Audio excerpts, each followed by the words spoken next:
यूं ही नहीं ताज ताज बन जाता है। शिल्पकारों का हुनर और चुनिंदा संगमरमर ताज को नायाब बनाते हैं। कुछ ऐसे ही चुनिंदा जगहों से बस खास ही चुनकर लाता हूँ। कतरे कतरे को मैं हीरे सा परखता हूँ। यूं ही नहीं मैं रजनीगंधा बन जाता हूँ।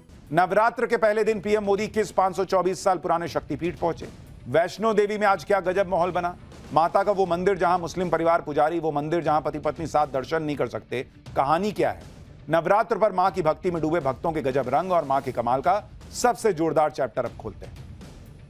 नवरात्र के पहले दिन से ही गजब माहौल बन गया है। देश भर में मां दुर्गा के मंदिरों में माता रानी के जयकारे गूंज रहे हैं। लैंडस्लाइड की वजह से बंद हुए माता वैष्णो देवी मंदिर में माता का दरबार फिर से सज चुका है। दिल्ली से लेकर वाराणसी, अयोध्या, मुंबई, पूरे देश में मां दुर्गा के मंदिरों में भक्तों की भीड़ उमड़ रही है। खुद पीएम मोदी देश की खुशहाली की कामना करने के लिए त्रिपुरा में मां दुर्गा के 524 साल पुराने शक्तिपीठ पहुंचे।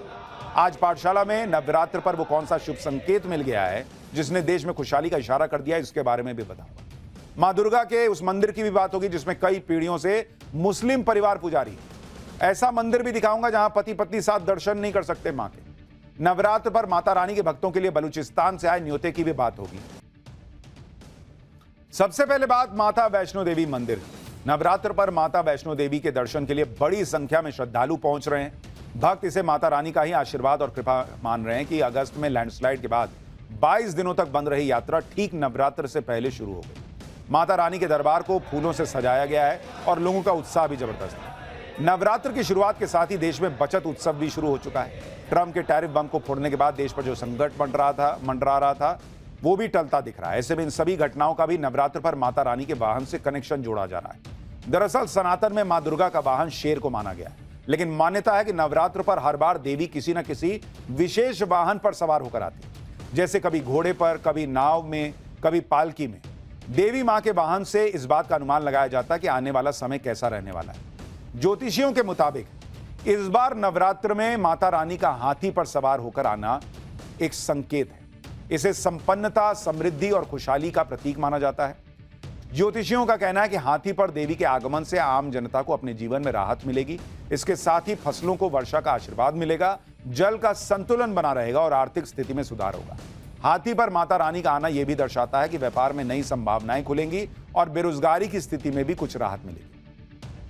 अब इसे संयोग कहिए या माता रानी पर आस्था, नवरात्रों की शुरुआत में देश की जनता को जीएसटी रिफॉर्म्स के जरिए भारी बचत का मौका भी मिला है।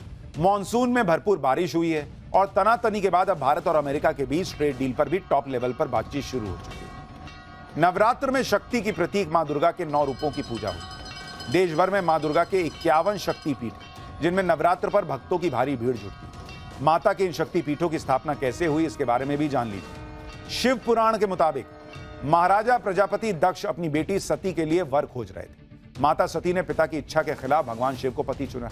इससे प्रजापति दक्ष बहुत क्रोधित हो गए। कुछ समय बाद प्रजापति दक्ष ने बहुत बड़ा यज्ञ किया। प्रजापति दक्ष ने सारे देवी देवताओं को यज्ञ में बुलाया और जानबूझकर भगवान शिव को यज्ञ में नहीं बुलाया। भगवान शिव के अपमान से माता सती बहुत दुखी हुई। माता सती ने यज्ञ स्थल पर ही अपने प्राण त्याग दिए। माता सती की मृत्यु से भगवान शिव क्रोधित हो गए। भगवान शिव ने प्रजापति दक्ष को दंड दिया। भगवान शिव माता सती की याद में बहुत दुखी थे। भगवान शिव माता सती के शरीर को लेकर ब्रह्मांड में घूमते रहे। तब भगवान विष्णु को स्थिति संभालने के लिए आना पड़ा। भगवान विष्णु ने सुदर्शन चक्र से माता सती के शरीर को 108 टुकड़ों में बांट दिया। इनमें से 51 टुकड़े पृथ्वी पर गिरे और बाकी टुकड़े दूसरे लोकों में गिरे। पृथ्वी पर जहां जहां माता सती के अंग गिरे वहां पर देवी के मंदिर बनाए गए। इन मंदिरों को ही शक्तिपीठ कहा जाता है। हर शक्तिपीठ देवी के अलग अलग रूप को समर्पित है। ऐसे ही माता के शक्तिपीठों में एक है त्रिपुरा का माता त्रिपुर सुंदरी मंदिर, जहां पीएम मोदी ने नवरात्र के पहले दिन विधि विधान से पूजा कर देश की खुशहाली की प्रार्थना की। पीएम मोदी ने त्रिपुर सुंदरी मंदिर में किए गए विकास के कामों का उद्घाटन भी किया। त्रिपुर सुंदरी देवी को ललिता त्रिपुर सुंदरी भी कहा जाता है, जो आदि शक्ति महाशक्ति का ही एक रूप है। माता त्रिपुर सुंदरी के नाम पर ही राज्य का नाम त्रिपुरा पड़ा। पौराणिक मान्यताओं के मुताबिक त्रिपुर सुंदरी मंदिर में देवी सती के चरण गिरे थे। साल 1501 में महाराजा धन्य माणिक्य ने त्रिपुर सुंदरी मंदिर के मौजूदा स्वरूप का निर्माण करवाया। इस मंदिर में देवी के बालिका स्वरूप और राज राजेश्वरी स्वरूप की पूजा होती। माता का यह शक्तिपीठ एक ऊंचे टीले पर स्थित है, जो कर्मा यानी कछुए की उभरी हुई पीठ की तरह दिखता है। इसलिए त्रिपुर सुंदरी मंदिर को कुर्भ पीठ भी कहा जाता है।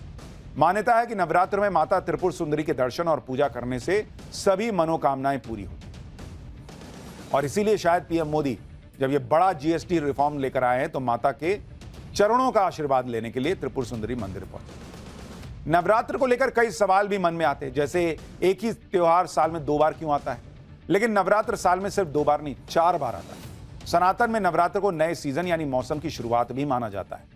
वैसे तो मौसम 6 होते हैं, लेकिन मुख्य 4 माने गए: गर्मी, जाड़ा, शरद यानी पतझड़ और बसंत। ऐसे में पहली होती है चैत्र नवरात्र, जो मार्च या अप्रैल के महीने में मनाई जाती है। उस वक्त ग्रीष्म यानी गर्मी के मौसम की शुरुआत होती है। दूसरी होती है शारदीय नवरात्र। इसे सितंबर या अक्टूबर में मनाया जाता है। इस वक्त शीत या सर्दी के मौसम की शुरुआत होती है। इन दोनों नवरात्र को प्रकट नवरात्र भी कहा जाता है, क्योंकि इन नवरात्रों में शक्ति यानी मां दुर्गा के 9 रूपों की मंदिरों में और घरों में पूरे विधि विधान से पूजा होती है।